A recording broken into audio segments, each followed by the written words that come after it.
안녕하세요. 아빠 매너티입니다. 아이온큐 4분기 실적을 재무제표와 함께 정리해 보겠습니다. 24년 연간 매출은 43.1밀리언 달러로 23년보다 96% 증가했고 척자폭은 47% 커졌습니다.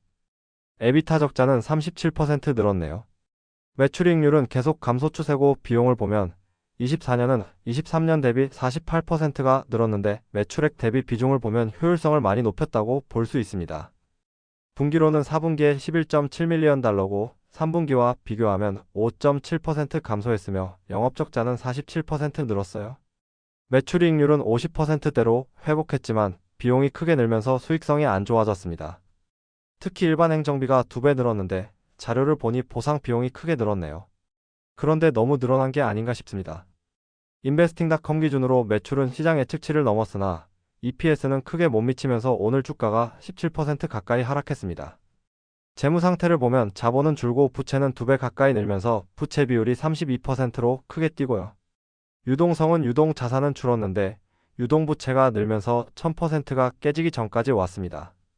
현금 흐름은 해를 거듭할수록 영업현금 유출은 커지고 있고 이번 4분기 유출량이 최대치입니다. 그리고 이번에 500밀리언 달러 규모의 ATM을 론칭했다고 합니다. 자본이 점점 줄어드는 상황에서 다행이라고 볼 수 있는데 주식 가치의 희석은 있을 수 있겠습니다. 배당은 아직 없고요. 주가는 24년 9월부터 상승하기 시작하더니 10월에 10달러가 넘고 트럼프가 대통령이 된 11월 초부터 주가는 급등하기 시작합니다.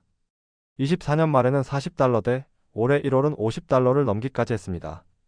끝도 없이 오를 것 같았던 주가는 CES 2025에서 젠슨 왕이 양자 컴퓨터 상용화는 몇십 년 후에나 가능하다는 말에 그날만 39%가 하락했어요. 하지만 바로 구글과 마이크로소프트가 양자칩을 공개하며 반등을 주면서 40달러대를 유지하고 있었으나 2월 들어 대외적으로 미국 경제 지표가 경기 둔화를 보인다는 우려에 전체적으로 주가가 하락했습니다. 여기에 이번 4분기 실적까지 안 좋게 나오니 30달러도 깨진 상태예요. 이번 4분기에 스위스 퀀텀 바젤에 첫 번째 포르테 엔터프라이즈 시스템을 제공했고 공군 연구소에도 제공했다고 하고요. 미공군 연구소와 21.1밀리언 달러 규모의 신규 프로젝트를 계약 체결했고 메릴랜드 대학교와 최대 10억 달러 규모의 양자 경제 활성화 프로젝트를 추진하기로 했습니다. 그리고 실적 발표 때 아이온큐는 아이디 퀀티크라는 퀀텀 보안 전문 기업을 인수하기로 합의했고 그로 인해 보안 쪽을 보완할 수 있을 것으로 보이네요. 여기에 SK텔레콤이 아이온큐의 지분을 취득하면서 협력 관계가 되었습니다. SK텔레콤이 UAM 사업을 위해 조비에비에이션에도 투자하더니 AI와 양자 산업 기술 고도화를 위해 아이온큐에도 투자했다고 합니다. 25년 예상 매출은 75에서 95밀리언 달러로 24년보다 최소 74%, 최대 2배 이상을 할 것으로 보고 있고 1분기는 7에서 8밀리언 달러로 전망하고 있습니다. 4분기를 10밀리언 달러가 넘었는데 1분기에는 그 아래로 내려간 것도 주가 하락의 요인으로 보입니다. 컨퍼런스 콜에서는 올해 하반기에 매출이 집중될 것으로 보고 있고요. 에비타 예상 적자는 120밀리언 달러로 척자폭은 커지지만 매출과 비교하면 수익성은 더 좋아지겠네요.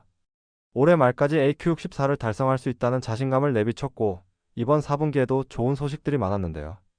지금까지 주가가 워낙 많이 올랐던 것도 있고 대외적으로 미국 경제 지표도 안 좋게 나오는 중이고 관세 전쟁까지 하고 있어서 쉽지 않은 상황으로 보입니다. 트럼프 효과가 좀 빠진 느낌이랄까요? 지금 전체적으로 조정을 받는 느낌인데 올해 연간 예상 매출은 좋아 보이기 때문에 저점을 잘 잡아서 매수하가는 것도 방법이지 않을까 하는 생각을 해봤습니다. 오늘 준비한 내용은 여기까지고요. 시청해주셔서 감사합니다.